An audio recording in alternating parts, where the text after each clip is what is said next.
Eu queria convidar aqui alguém que, assim, eu admiro há tempos, tá? É possível que vocês tenham lido livros ou artigos do nosso próximo convidado. E quando eu digo artigos, assim, eu respeito muitos artigos que são publicados em sites de qualquer natureza. Mas o Emílio Nakamura, ele publica artigos científicos. Artigos científicos passam por ad hoc, avaliação ad hoc, ou seja, não tem influência de quem está escrevendo. Emílio, quero te agradecer muito pela participação e destacar uma característica muito interessante. Assim, a LGPD pode ser um assunto relativamente novo nos negócios aqui no Brasil, mas para o Emílio, definitivamente não é um assunto novo. Ele vem tratando isso há bastante tempo, escrevendo sobre isso com publicações internacionais. Emílio, muito obrigado e, por favor, estou louco para ver o que você vai ter para nos contar. Obrigado, Vitor. Está exagerando um pouquinho. Queria agradecer muito aí o convite. É uma honra participar aqui, compartilhar um pouco da experiência que a gente tem nesse assunto tão importante que é a privacidade e proteção de dados pessoais, né? E boa tarde a todos aí que estão nos ouvindo também. Então, eu queria compartilhar um pouco da experiência. Eu vou falar um pouco do que está sendo feito na RNP, né? Tem uma apresentação aqui. Tá aparecendo certinho? Tá, né?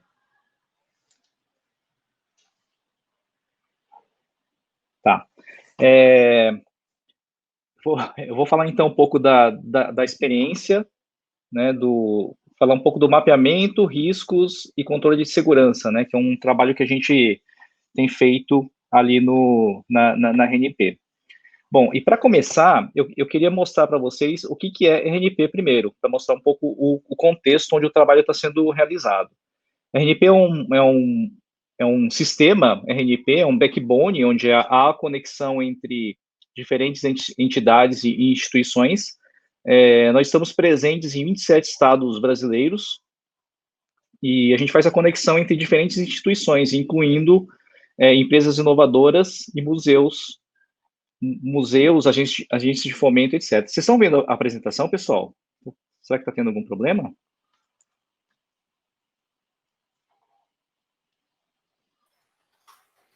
Emílio, nós tivemos aqui um probleminha técnico. Eu vou te pedir um experimento aqui.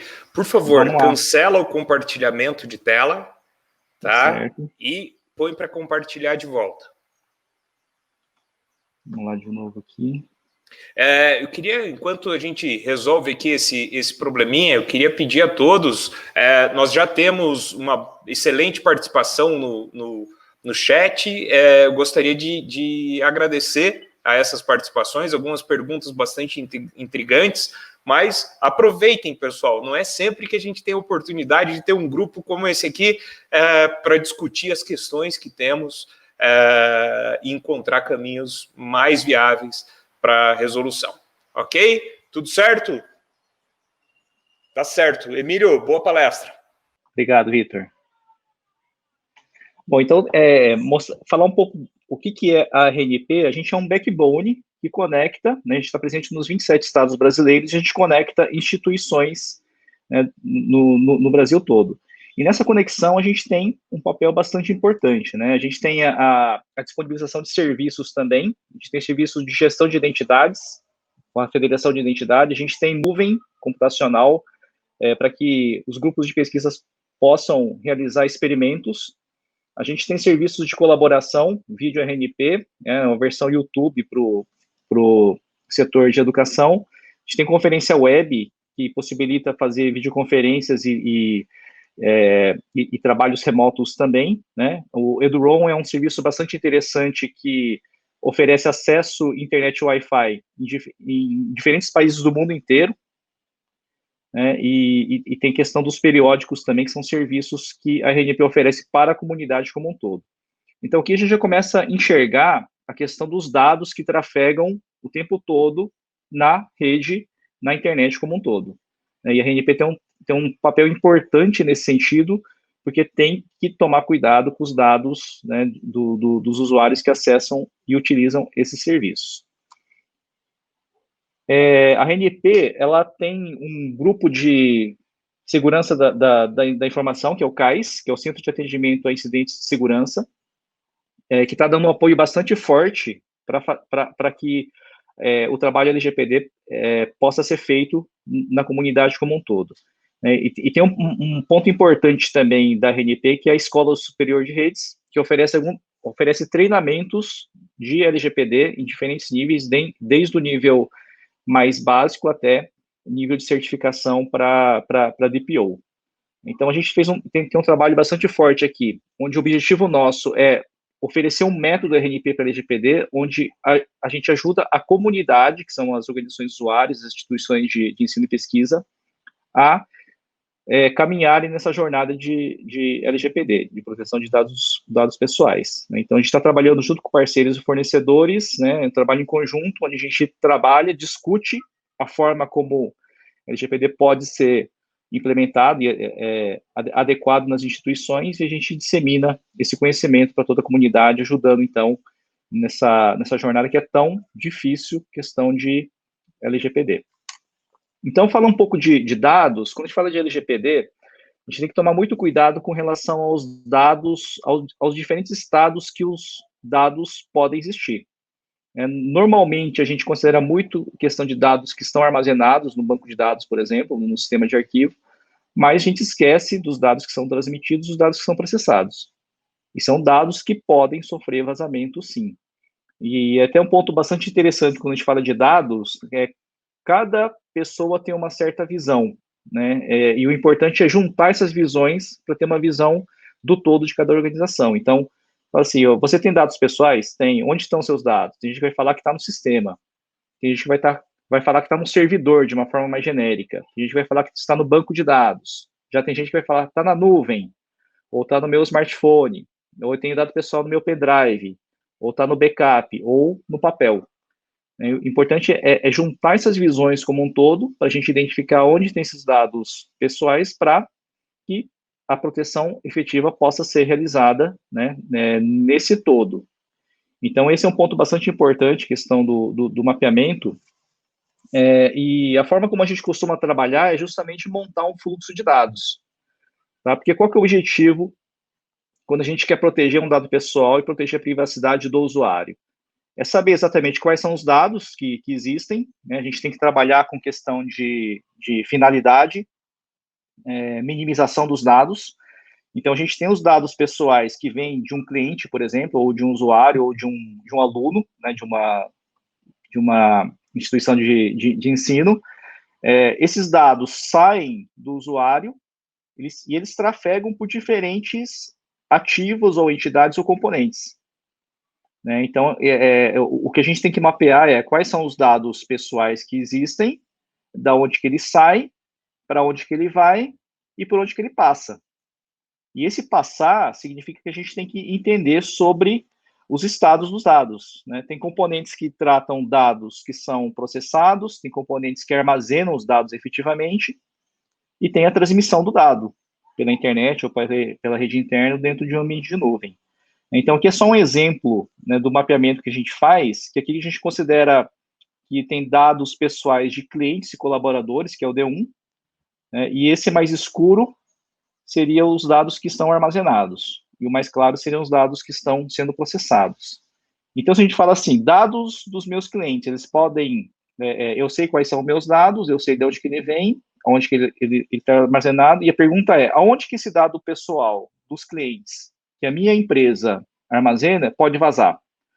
Então, nesse mapeamento, a gente tem uma visão bastante importante sobre quais são os pontos de vazamento, que é algo extremamente importante. Então, se a gente considerar que esse D1, que é um dado de cliente, a gente tem dados desse cliente que pode vazar do Excel, tem os arquivos de texto que tem dado de cliente, tem os documentos Word, está no papel, né, na impressora.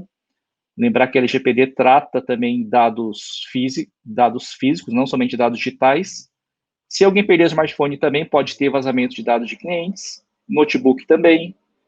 Esse dado de cliente, ele vai lá para o e-mail, que está na internet, vai lá no Google Drive, no servidor de arquivos também, que está no data center da empresa. Esse dado pessoal do cliente, ele vai para um terceiro, né, que está fazendo um processamento de dados ali.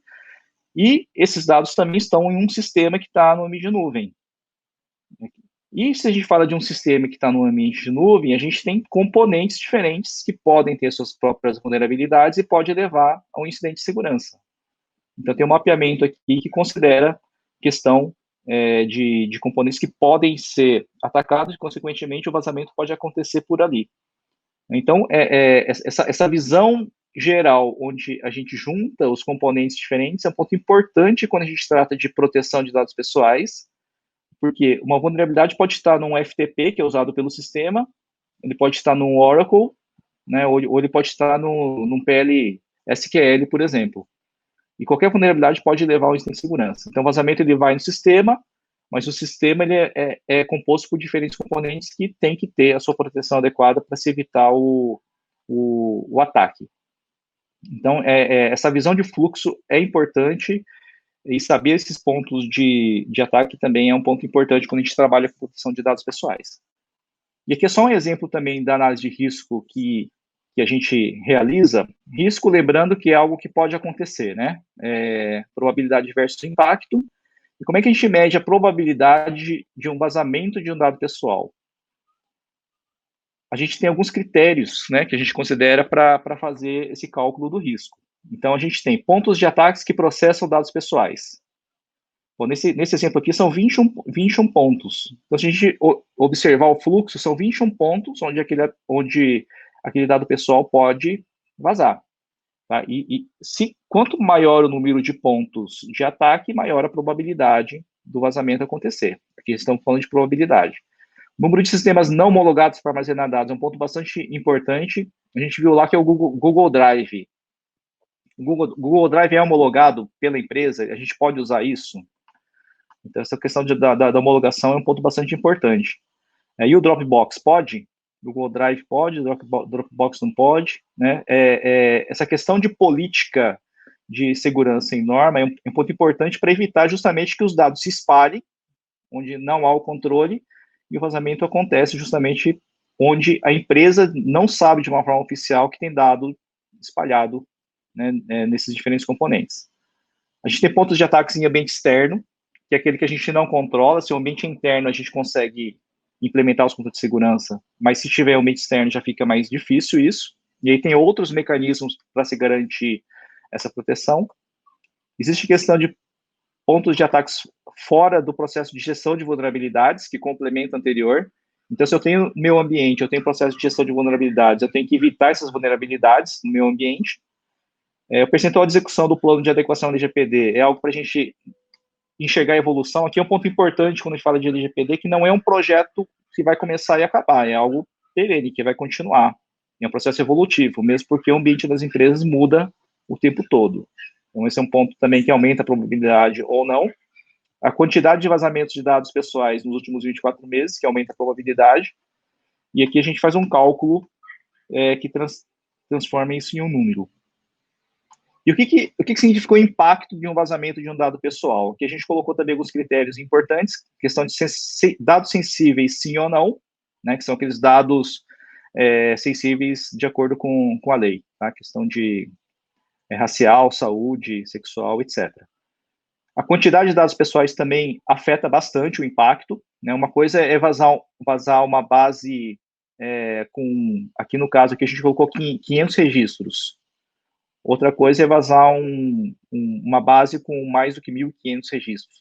Nesse caso aqui, que a gente usou como trabalho, né? E o outro ponto de impacto é o número de tipos de dados pessoais. Aqui, no caso, são 3. Então, você pode ter dado de funcionário, dado de cliente, dado de usuário, dado do conselho de administração. Depende muito da forma como esses dados são separados. E aí a gente tem um cálculo do risco, que é a probabilidade versus impacto. Bom, então, com base nessa visão do risco, do mapeamento, então a gente sabe quais são os dados e onde eles estão, a gente tem uma visão de risco. Essa visão de risco é possível fazer por áreas, ou por sistemas, ou por processos, tá?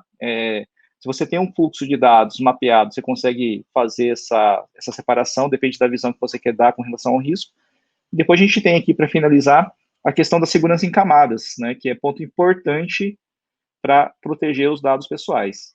Camadas por quê? Ele começa com uma criptografia lá do dado, ele passa por uma pseudonimização, anonimização, operações de segurança, ele já vai evitar que o ataque chegue efetivamente ao dado, mesma coisa com controle de acesso, desenvolvimento seguro e uso do canal seguro também, para evitar e diminuir as vulnerabilidades que levam ao incidente de segurança.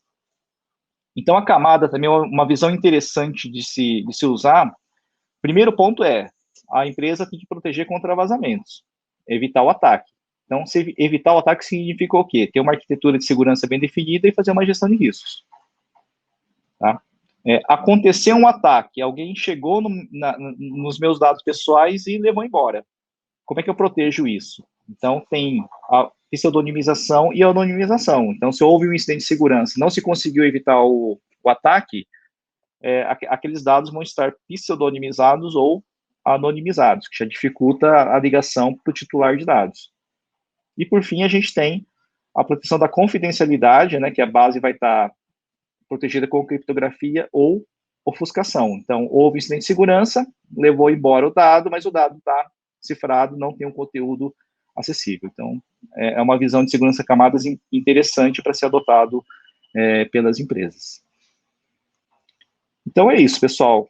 Mais uma visão aqui do trabalho que a gente tem feito para fazer a proteção de dados pessoais, privacidade, e estamos aí disponíveis para tirar alguma dúvida que venha aparecer. Obrigado.